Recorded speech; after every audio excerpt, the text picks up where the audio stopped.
Bien-aimés frères et sœurs, vous connaîtrez la vérité et la vérité vous affranchira. Ça, c'est pas moi qui le dis, c'est la Bible qui le dit. Mais moi, je vous dis mieux. Vous connaîtrez la vérité historique, notamment celle de vos ancêtres kémites, et vous aurez une vision globale de ce que c'est que la vraie souveraineté politique. J'ajoute, vous reviendrez à la spiritualité africaine ancestrale et vous comprendrez les enjeux de l'indépendance économique. Et pour terminer, vous accepterez votre identité culturelle kémite et vous obtiendrez deux choses. La première, c'est la paix. La seconde, c'est le développement, à une condition. L'unité de toute l'Afrique noire, l'unité de tous les Noirs du monde entier. Otep à tous, bienvenue sur la chaîne des panafricanistes par essence, par conviction et par excellence. Celle des citoyens kémites par nécessité et obligation de combat. Nous sommes une chaîne qui n'est guidée que par nos ancêtres et rien que par les ancêtres qui appartiennent à l'égrégore du monde noir. Par conséquent, nous ne croyons en aucun Dieu venu de l'étranger. Toutefois, cette vidéo n'est aucunement destinée à inciter à la haine ou à la violence, car nous menons un combat qui est d'abord et avant tout spirituel, intellectuel et démocratique. Ensuite, il est politique, géopolitique et géostratégique. Contre l'impérialisme, le colonialisme, le néocolonialisme et l'endocoloniat, qui sont tous qualifiés de crimes contre l'humanité. Nous menons ce combat sur la base du principe fondamental que nous avons hérité de nos ancêtres kémites, qui est celui de la Mahad, c'est-à-dire solidarité, vérité et justice.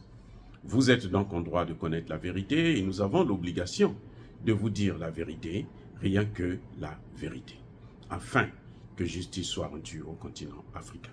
Et ça, c'est notre modeste contribution dans cette noble lutte en faveur de la souveraineté, la dignité, la solidarité et l'unité africaine. C'est exactement ça que nous appelons le panafricanisme. Bien-aimés frères et sœurs, la CEDEAO nous a dit qu'elle veut intervenir au Niger, y compris militairement.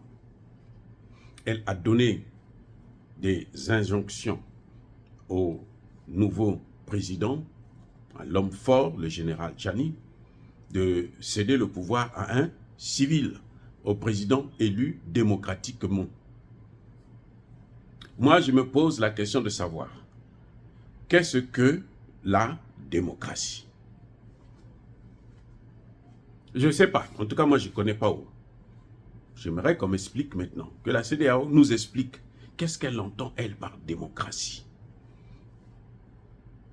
Quelle est l'étendue des pouvoirs d'un président élu démocratiquement? Et qu'est-ce que ça veut dire installer un pouvoir? Installer la démocratie. Aller vers le retour à la démocratie. Nous savons tous que c'est encore Emmanuel Macron, comme toujours, qui pense que tout ce qui se passe en Afrique, c'est son affaire, comme si lui, il avait été élu président de l'Afrique. C'est comme si les Français l'avaient élu pour être le président de l'Afrique. Parce que je ne vois pas pourquoi il s'ingère. Ça, c'est ce qu'on appelle ingérence. Lorsqu'il a eu des problèmes avec les gilets jaunes, là, aucun Africain n'est venu intervenir. Lorsque on tue des Noirs, et pourtant des Arabes en France, dernièrement vous avez vu ce qui se passait, on n'a rien dit. Lorsque la police, en ce moment, continue à faire des pressions contre Emmanuel Macron, les Africains, ce n'est pas leur problème. Mais lui, dès que quelqu'un touche en Afrique, il dit oh, « Venez, je vais vous soigner ». Et sa solution, elle est toujours la mauvaise. La CEDEAO que vous voyez là, elle veut intervenir au Niger là, pour soi-disant rétablir la démocratie avec le support de la France et des États-Unis. C'est sur ça qu'elle compte. Parce que si la CEDEAO, le Niger d'ailleurs, le Nigeria qui est soi-disant la plus grande puissance africaine, économique, militaire et autres, ok. Il y a Boko Haram là-bas, depuis plus de 20 ans. Il n'arrive pas à régler ce problème jusqu'à présent. Mais le plus important, c'est ce concept de démocratie, qu'est-ce qu'on entend par la démocratie? Qu'est-ce que le retour à la démocratie à l'occidental? Qu'est-ce que la démocratie impérialiste? Quand ils disent, nous on veut la démocratie. Anthony Blinken, le retour aux institutions, le retour à la normale. Bola Tinubu, le trafiquant de drogue, lui aussi, pareil. Mais je ne sais pas si Bola Tinubu était toujours au Nigeria, ou bien il était en prison aux États-Unis, lorsque les mêmes occidentaux là, qui veulent le retour à la démocratie au Niger, là, sont allés installer la démocratie en Libye. Si Bola n'était pas en prison, donc je crois que Bola a au moins une petite mémoire, bon, comme il a des diplômes aussi douteux. Vous voyez, il dit qu'il aurait fait des études. Vous allez apprendre qu'il a fait des études à Chicago, il a fait un bachelor en comptabilité, mais bon, c'est douteux. Ce qu'on sait qui est vraiment plus plausible, c'est que lui, c'était un trafiquant de drogue. Et il a blanchi cet argent de la drogue là pour devenir l'un des plus grands milliardaires du Niger. Donc, s'il suivait l'actualité, s'il était un peu libre, hein, s'il n'était pas concentré trop dans ces histoires de trafic de drogue, il devrait savoir que en Libye là, les mêmes occidentaux qui soutiennent ont installé la démocratie. Parce qu'ils ont dit hein, à tous les Africains, nous on vient là, c'est pour installer la démocratie. Nous on veut la démocratie en Libye, parce que c'est pas normal, il n'y a pas de... la Libye, ce n'est pas bon. Que Kadhafi ne gère pas bien. Alors que Kadhafi, il n'y avait aucun Libyen à l'étranger pour aller chercher une meilleure vie. Parce que là-bas, là, il y avait un niveau de vie supérieur à celui de la France, à celui des États-Unis. Le niveau de vie en Libye. Ils ont dit que ce n'était pas bon, il fallait qu'ils instaurent la démocratie. Et nous voyons ce qu'il y a là. C'est ça qui est la démocratie. Vous savez quoi? Ils ont pillé, hein, Barack Obama et Sarkozy, ils ont pillé les réserves d'or de la Libye.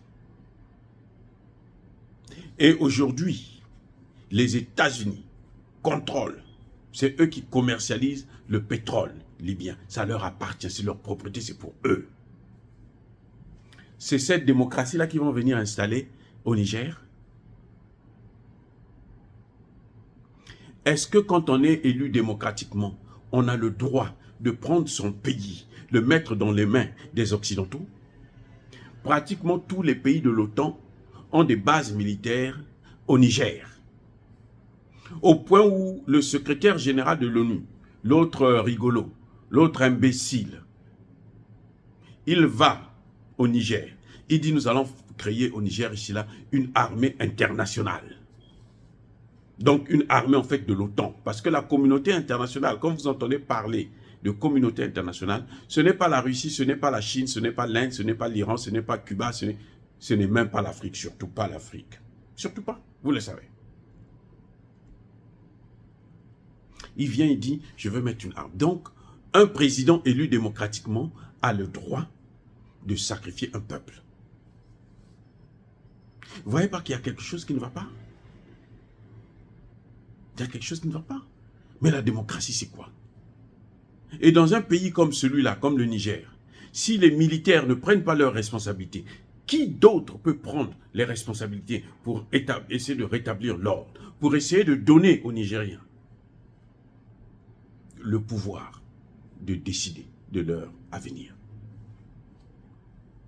Lorsqu'il y a un coup d'État, c'est vrai, tout le monde, personne ne va aimer les coups d'État, mais lorsqu'il y a un coup d'État, il faut d'abord commencer par savoir quelles sont les raisons qui ont amené ces gens à mener un coup d'État. C'est la moindre des choses, ce que la CEDEAO n'a même pas osé faire. Elle n'a pas attendu. Elle a seulement écouté les injonctions d'Emmanuel Macron, qui dit maintenant, moi je veux compter sur, nous on attend les décisions de la CEDEAO, nous faisons confiance, nous allons les appliquer. Mais la CEDEAO n'a pas le pouvoir de mener des guerres. au sein de cet espace-là. Le général Tchani a mené un coup d'État professionnel. Il n'y a pas eu effusion de sang. Et ils veulent amener la guerre pour tuer les Nigériens. Parce que les 20 millions de tonnes de déchets, de boue radioactive qu'il y a là au Niger, ça ne suffit pas pour Tinubu. Ils croient que c'est à cause de son électricité de merde là qu'il l'envoie chez eux. Mais on s'en fout de ça. On s'en fout.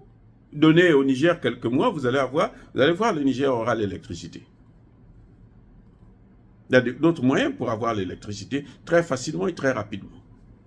Le Mali avait été coupé, pareil avec la Côte d'Ivoire. Le Mali aujourd'hui est électrifié. Et que les Africains sachent que les sanctions ne sont pas toujours mauvaises. Ce sont les sanctions qui amènent des États à prendre leurs responsabilités. Je répète, ce sont les sanctions qui amènent les États à prendre leurs responsabilités. Cette histoire de démocratie, n'ayez pas peur de ça. Il ne peut pas avoir de démocratie dans un pays qui n'est pas souverain. Il n'y a pas de démocratie, ce n'est pas possible. La démocratie ne fait pas bon ménage avec la pauvreté. Et la pauvreté entraîne toujours la dépendance. Et la dépendance est une perte de souveraineté. Automatique. Et la démocratie que l'on voit là, c'est celle que vous voyez en Libye là. La démocratie des Occidentaux là, des États-Unis, de la France, de l'Angleterre, de l'Allemagne, de l'Italie. Leur démocratie, c'est celle que vous voyez en ce net moment en Libye. C'est ça la démocratie. Dire cela, c'est inciter à la haine ou à la violence. Diaba colère veille. Encore une fois, bien-aimés frères et sœurs, je persiste et je signe. Soyez bénis, abondamment bénis, par le Dieu des Kémites et par nos ancêtres Kémites. Mais que tous ceux qui persécutent le continent africain le pillent et le déstabilisent. Qu'ils soient noirs, blancs, chinois, arabes, indiens ou qui qu'ils soient maudits, punis, foudroyés, neutralisés, effacés, écrasés par ce Dieu des Kémites et par nos ancêtres angélisés. Vive l'Afrique éternelle, j'ai dit et j'assume.